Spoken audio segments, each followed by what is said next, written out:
Bismillahirrahmanirrahim. Assalamualaikum warahmatullahi wabarakatuh.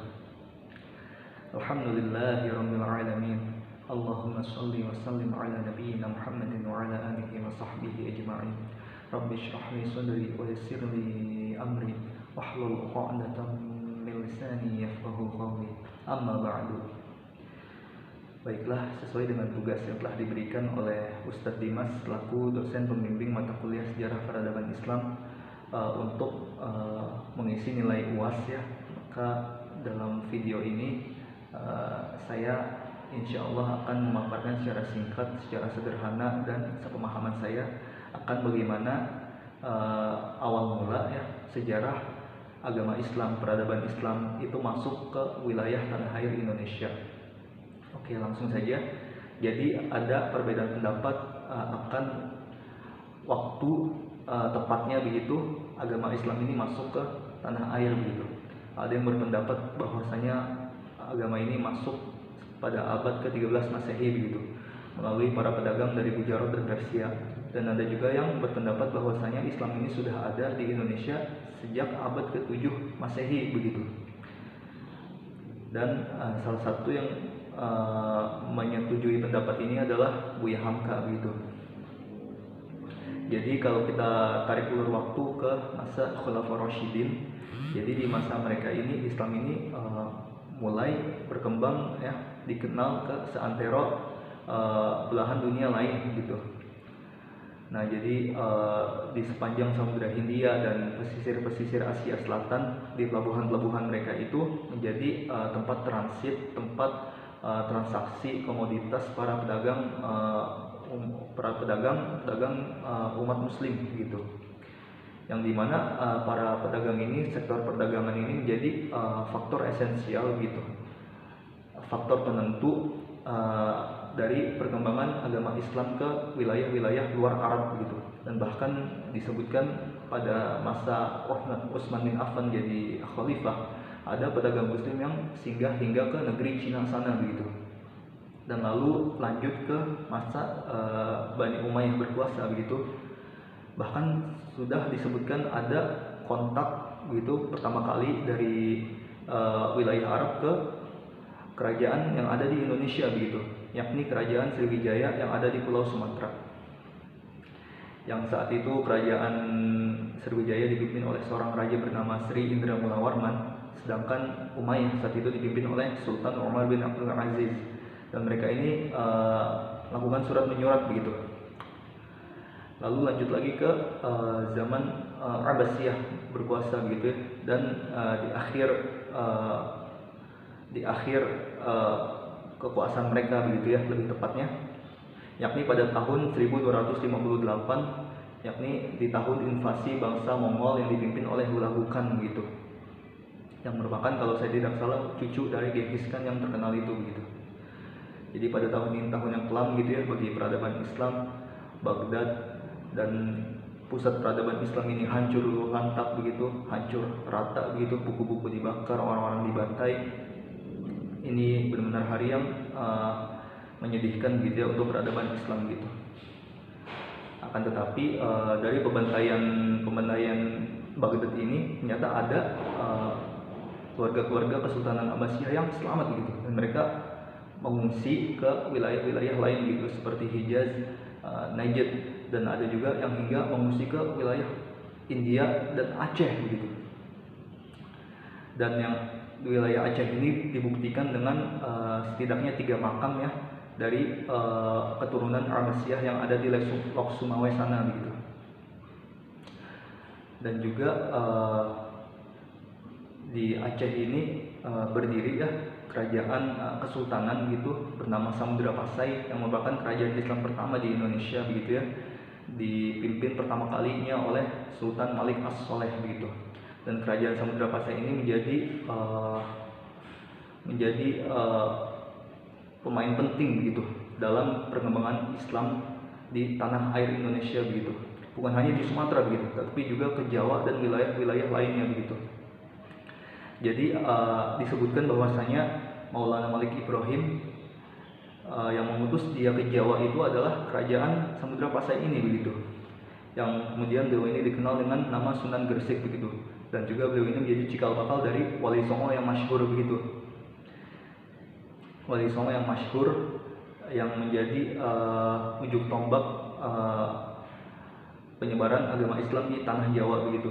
Ditambah dengan kerajaan Majapahit yang saat itu sudah berada di ambang masa kejayaannya begitu, sudah mulai runtuh begitu, sudah masa-masa lemah begitu. Dan hal ini diperburuk dengan Raden Patah ya, putra mahkota mereka Raden Patah. Beliau ini mualaf begitu, masuk Islam dan berguru ke Sunan Ampel gitu. Dan kemudian Raden Patah ini setelah runtuhnya Majapahit, beliau mendirikan Kesultanan Demak begitu ya, Kesultanan kerajaan Islam pertama di tanah Jawa begitu pada tahun 1482 begitu. Dan dengan berdirinya Kesultanan Demak di tanah Jawa ini, muncul kerajaan-kerajaan Islam lain juga begitu di tanah Jawa, seperti Kesultanan Banten, Kesultanan Cirebon, dan Kesultanan Mataram Islam serta yang lainnya juga begitu. Oke, jadi itu ya. Lalu kita kembali lagi ke Sumatera begitu ya. Ternyata pada masa-masa ini juga datang invasi dari bangsa Eropa begitu, yang saat itu diisi oleh orang-orang Portugis. Yang sayangnya ya, qadarullah, orang-orang Portugis ini menjadi alasan ya dari kemunduran dan keruntuhan kerajaan Kesultanan Samudra Pasai begitu. Nah, akan tetapi setelah Samudra Pasai runtuh, berdiri kembali begitu kerajaan kesultanan yang kuat begitu di tanah Sumatera. Ini adalah Kesultanan Aceh begitu, yang dipimpin oleh Sultan Ali Mubayyad Shah. Sultan Ali Mubayyad Shah ini, beliau ini dikenal rajin ya untuk berjihad melawan orang-orang Eropa tersebut begitu, sampai beliau dijuluki Ghazi Al-Ghazi fil barri wal bahri, atau pejuang di tanah dan di samudra begitu. Dan putra beliau yakni Sultan Alauddin Riayat Shah, beliau ini bahkan melakukan kontak dengan Turki Utsmani begitu, yang saat itu dipimpin oleh Sultan Sulaiman Al-Qanuni. Jadi Sultan Alauddin ini beliau menulis surat kepada Sultan Sulaiman menyatakan bahwa kerajaan Aceh berbaiat kepada Turki Utsmani, dan juga di dalam surat itu berisikan permintaan akan bantuan militer begitu untuk menghadapi gempuran orang-orang Portugis begitu. Maka Kesultanan Turki antusias begitu menyambut hal ini. Mereka mengirim bantuan dan ahli-ahli militer begitu untuk membantu orang-orang di Aceh begitu, Kesultanan Aceh melawan orang-orang Portugis, hingga puncaknya itu pada tahun 1550-an hingga tahun 1563 begitu terjadi peperangan antara Kesultanan Aceh dan orang-orang Portugis di Malaka sana begitu. Mana penempuran ini dahsyat ya, banyak korban berjatuhan dari kedua belah pihak begitu, dari Aceh dan Portugis banyak yang berjatuhan begitu. Akan tetapi qadarullah, Portugis masih bisa bertahan di tanah Malaka begitu. Ya, akan tetapi Sultan Alauddin ini dengan perlawanannya melawan Portugis ini bisa berhasil mengukuhkan nama kerajaan Aceh begitu, menjadi kerajaan yang disegani begitu dan kuat di Sumatera. Oke. Jadi berbicara tentang invasi Portugis, ternyata Portugis juga menginvasi daerah wilayah timur Indonesia begitu. Jadi kembali lagi ke kerajaan Demak. Jadi setelah Demak berdiri dengan kokoh di Jawa dan Jawa menjadi mayoritas Islam, dan Islam ini mulai dari sini berkembang ke wilayah-wilayah lain di tanah air begitu, seperti Kalimantan, Sulawesi hingga Ternate. Nah, di Ternate ini muncul kesultanan Islam ya, namanya Kesultanan Ternate begitu, yang ternyata mereka ini juga didatangi oleh orang-orang dari Portugis begitu. Dan awalnya mereka ini disambut baik begitu, orang-orang Portugis, oleh orang-orang Ternate. Mereka melakukan berdagang begitu dengan bebas begitu, dengan aman, dengan nyaman begitu.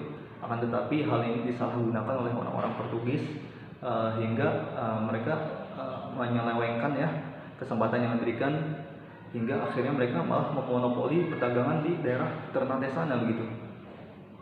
Puncaknya itu adalah ketika Sultan Ternate yang bernama Hairun, ya ini dibunuh oleh orang-orang Portugis begitu, dikarenakan menentang akan hal ini begitu, yakni monopoli perdagangan oleh Portugis. Maka melihat hal ini, penerus Sultan Hairun yakni Sultan Babullah, ia mendeklarasikan perang terhadap Portugis begitu. Dan alhamdulillah Kesultanan Ternate ini juga mendapat bantuan dari Turki Utsmani begitu, yang saat itu dipimpin oleh Sultan Salim kedua, yakni penerus dari Sultan Sulaiman Al-Qanuni. Maka berbekal dari armada laut yang kuat gitu, serta bantuan militer ya, persenjataan dari Turki Utsmani, Sultan Bahatullah ini, beliau ini menggempur Portugis selama 5 tahun lamanya begitu, dari tahun 1570 hingga 1575 begitu, hingga akhirnya Portugis ini bisa diusir secara tuntas dari tanah Ternate begitu. Dan bukan hanya itu saja begitu, Sultan Bahatullah ini juga berhasil mengislamkan daerah-daerah sekitar Ternate juga begitu, seperti Makassar, Halmahera, Minangkabau, Nusa Tenggara, dan daerah timur lainnya begitu. Dan bisa dibilang Ternate ini juga menjadi awal mula Islam itu masuk ke wilayah timur di Indonesia begitu, walaupun saat ini mayoritas di timur itu Nasrani begitu. Tetapi alhamdulillah gitu ya, ada ya, dengan dengan banyaknya ya pemeluk Muslim Indonesia begitu di hari ini begitu, di zaman ini, menjadikan Indonesia ini menjadi negara Muslim terbesar di dunia begitu.